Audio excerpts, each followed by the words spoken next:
She was not worried. I was like, oh, she was like has a very like relaxed, calm presence. And it's like a low budget thing. It's the middle of the night. We're in alleys in New Jersey. There's zombies, and she's very like, okay, so we'll go. And I was like, yeah, I was impressed about that.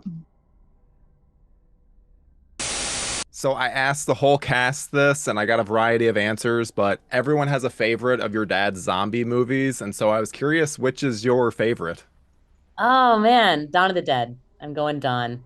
It's just Nice. it's so great, and there's a pie fight in the middle of it, and there's zombies trying to go down an escalator, and it's got for me, it's the silliest of them, and I think the zombie is one of the silliest monsters that exists, and my dad was such a silly guy, so I feel his spirit in Dawn of the Dead the most. So Yeah.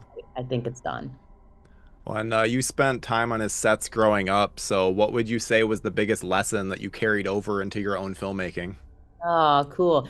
I did, and I think um, my dad was the type of guy who, if the wardrobe team came to him and said, George, we have this option and this option, he would say, well, what do you think?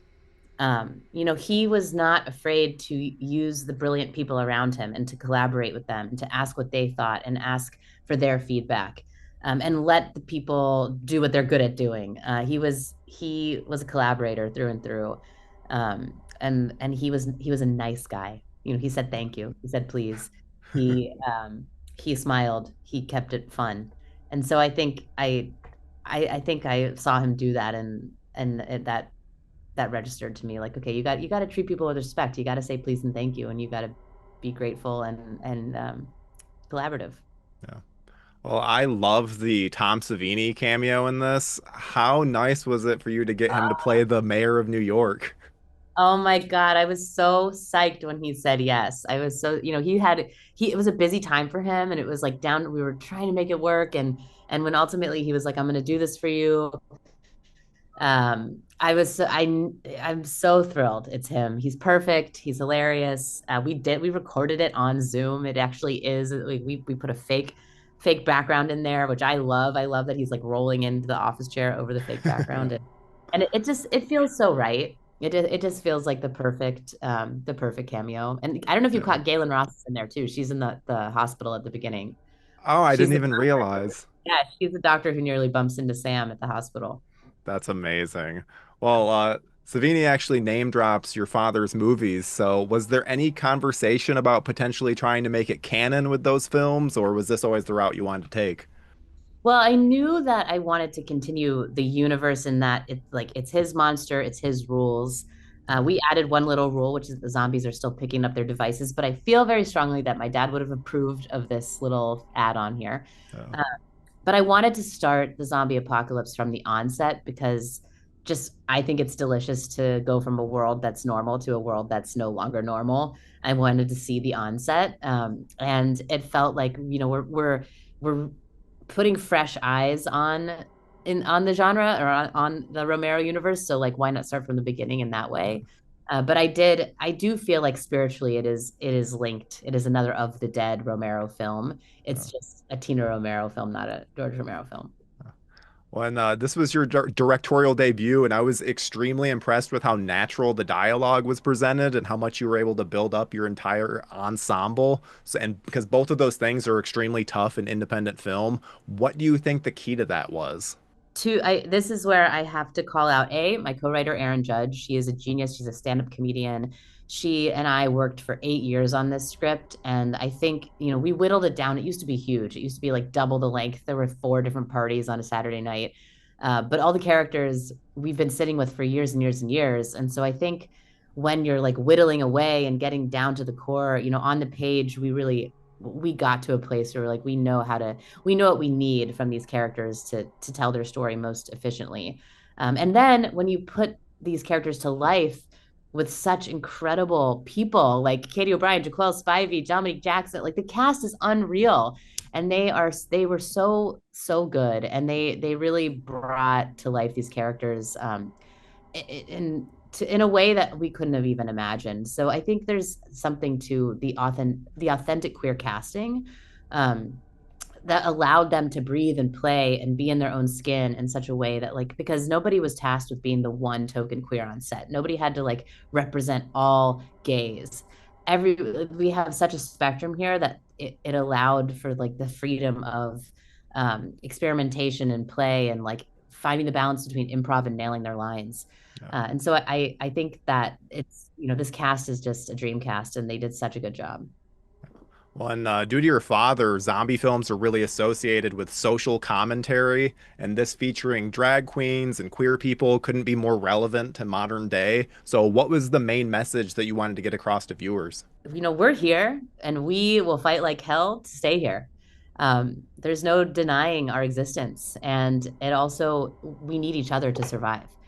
We really, really need each other to survive. We have to stop fighting one another. We have to stick together and we have to get off our fucking phones and connect in real life if we're gonna hang on to our humanity.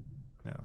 Oh, that's a beautiful sentiment. And I wanted to ask too, so I noticed the zombies had a bit of glitter in their makeup. What made you want to go that route?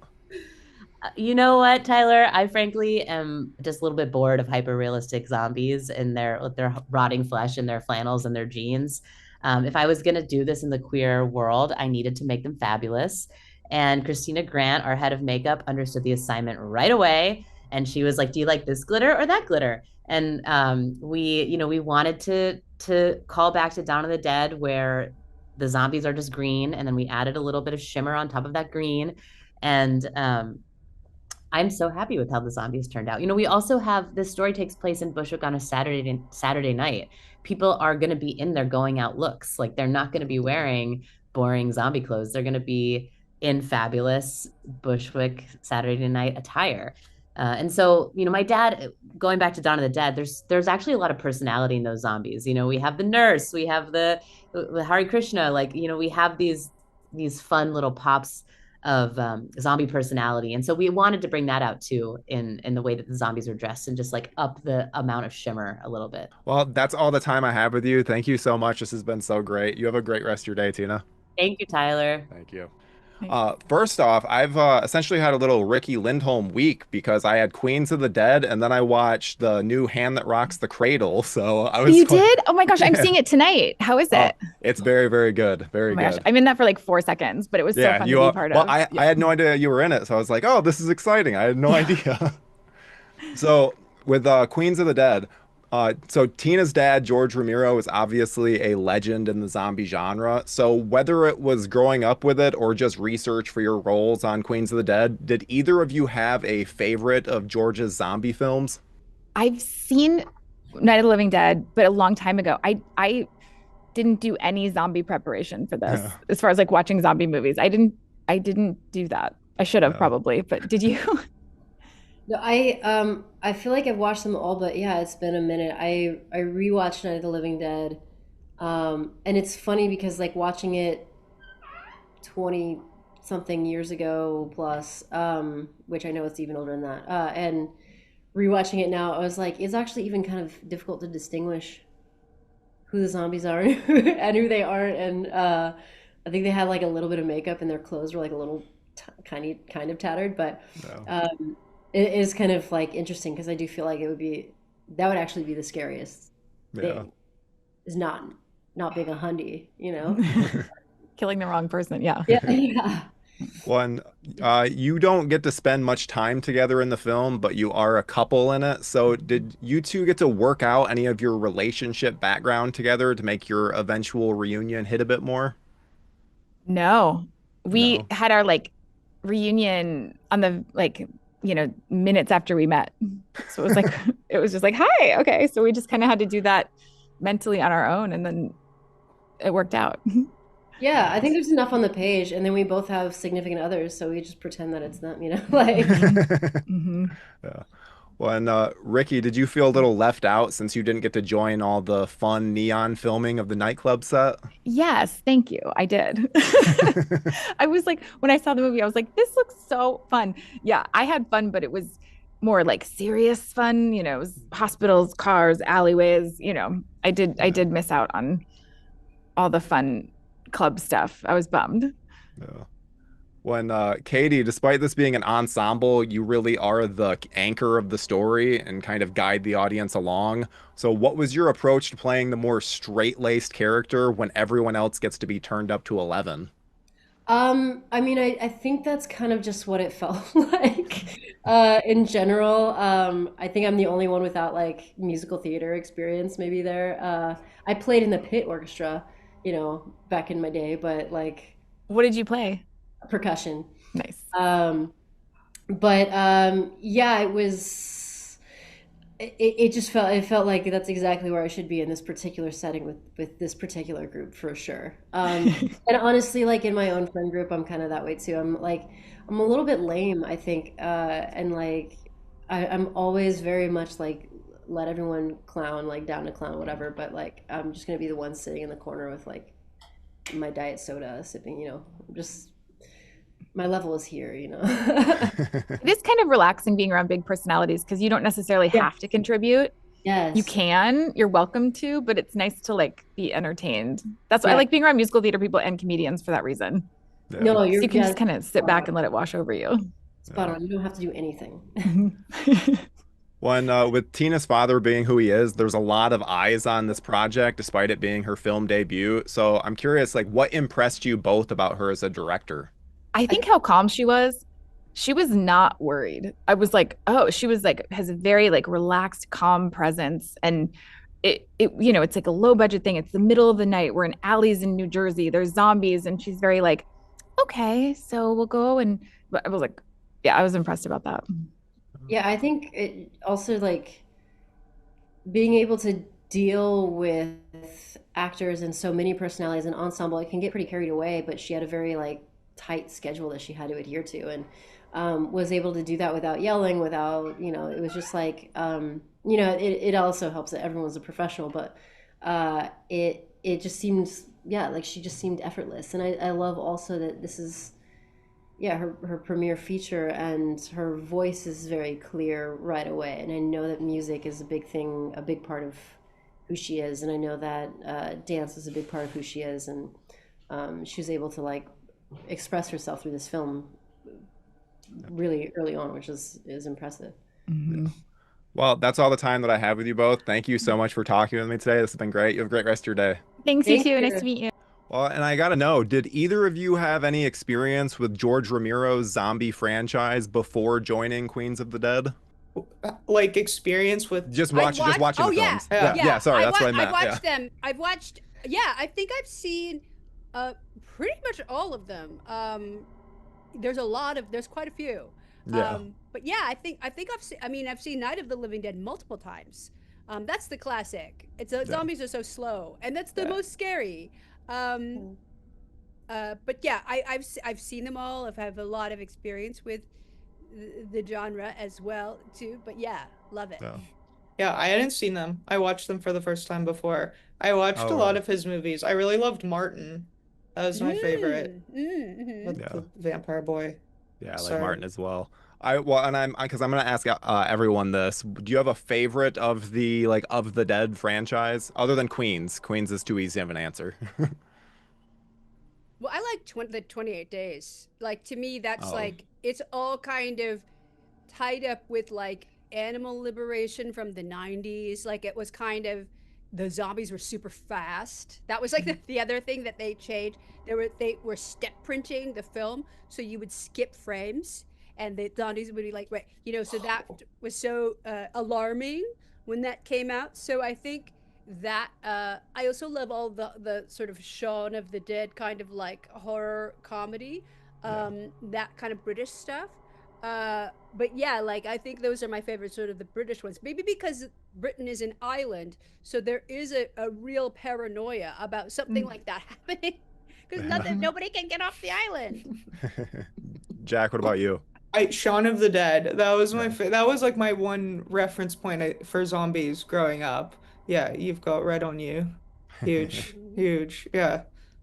Well, and, getting into Queens of the Dead, Jack, I always love a bit of a ditzy character, and I'd say Kelsey fits the bill. What was the idea behind Kelsey singing to herself when she's alone? That was in the script. That was in the script that she sings, that she makes up a song.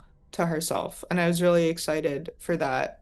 I think she's just comforting herself. She's really scared and she's all alone. And if she has the voice of an angel, which her own, in her ear, then she'll be a little more protected, you Yeah. know? Were there any other quirks that you felt were essential to her as a character?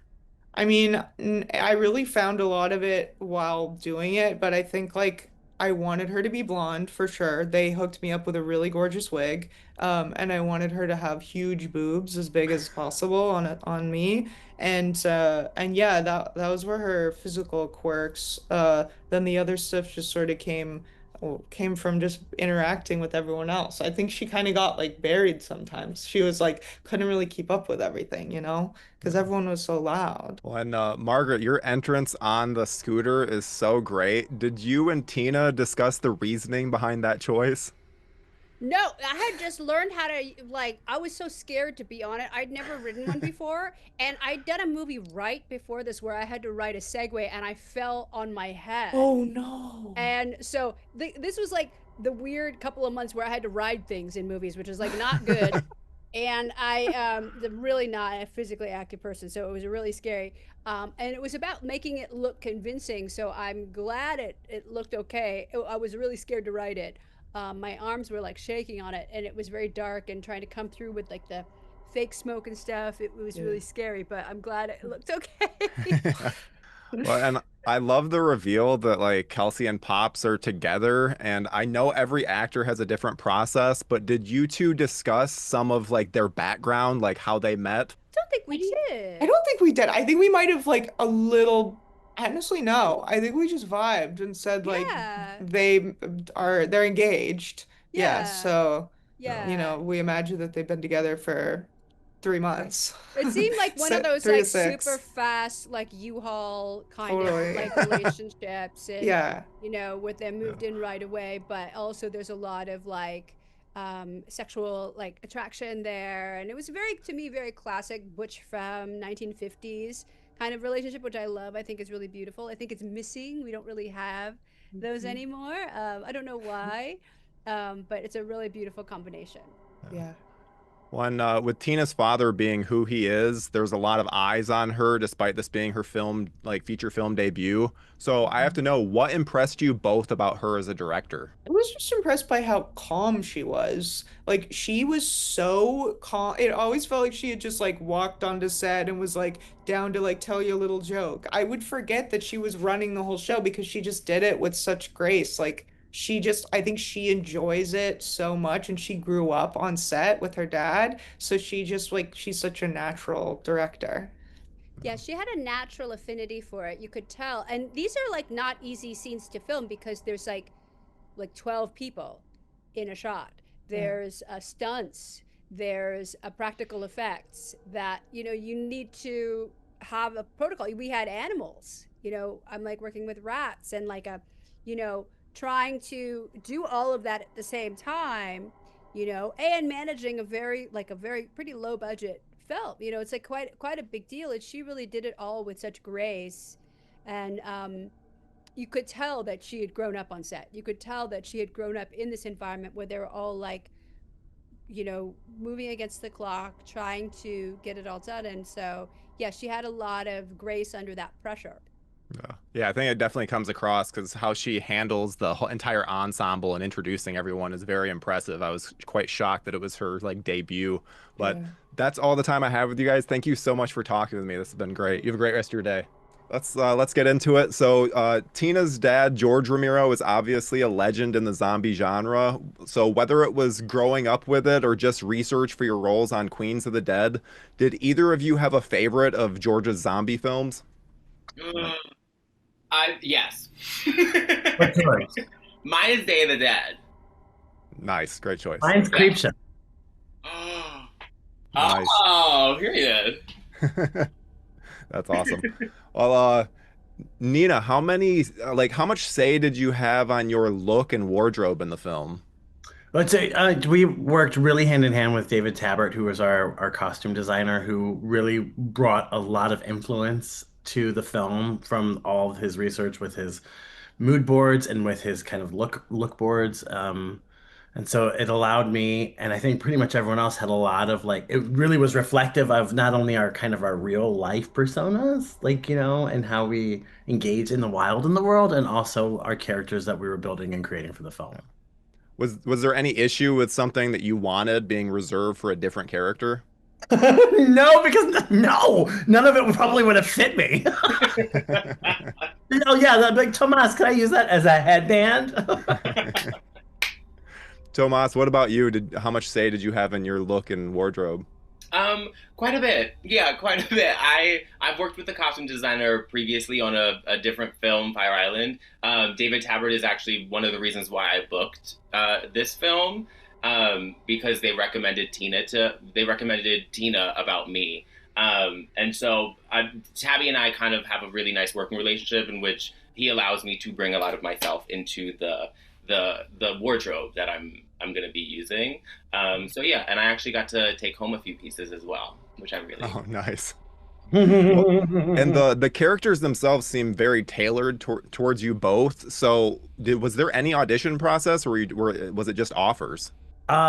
Tina sent me this really beautiful letter, saying that she really wanted to work with me and that I was on her vision board, and her friend Zelda had connected us, um, and kind of made that a reality. And I mean, like literally, it was really, really weird to get this letter from Tina Romero, and it was just like, what is this world, and what is this reality?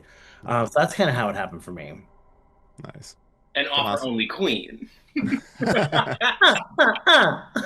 I wish, but yeah.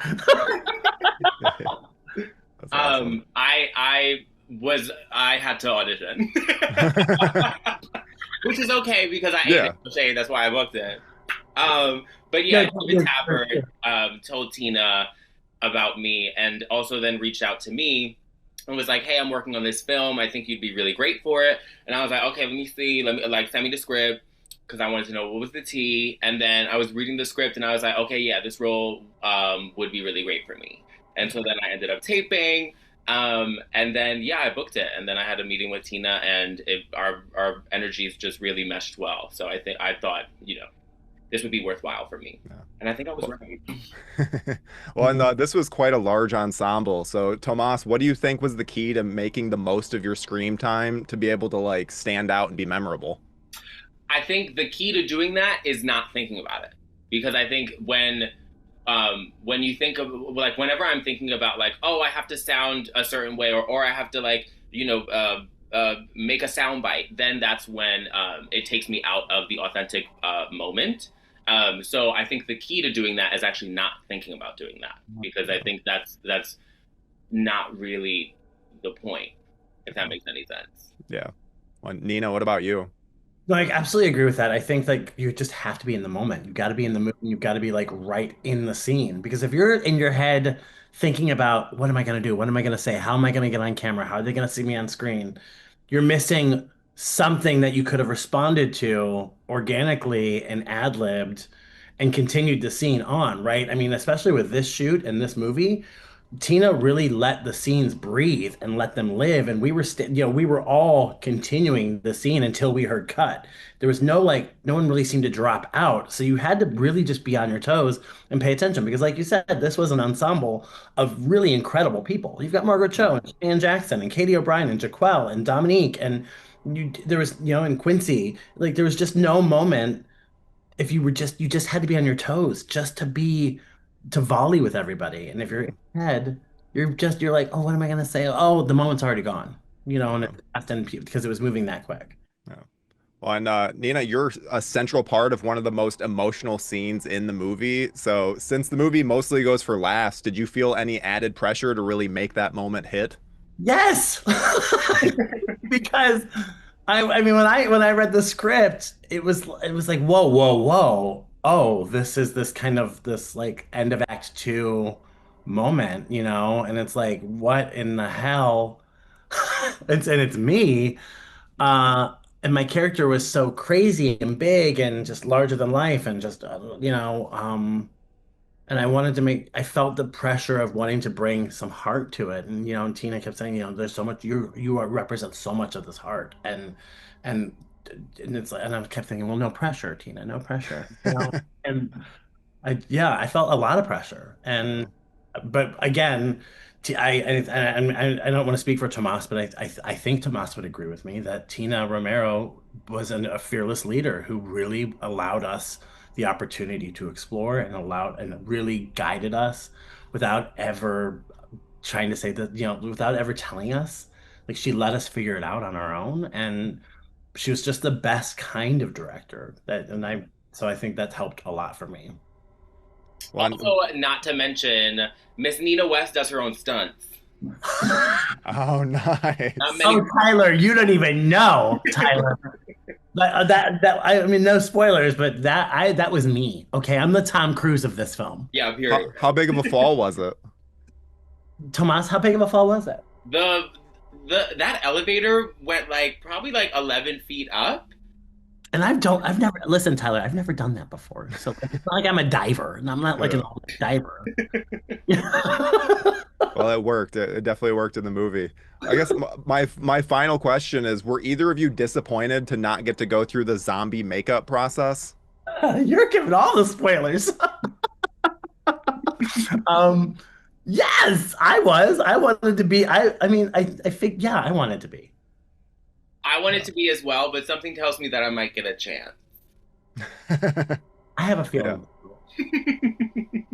Well, that's all the time I have with you both. Thank you so much for this. It's been so much fun. You guys have a great rest of your day.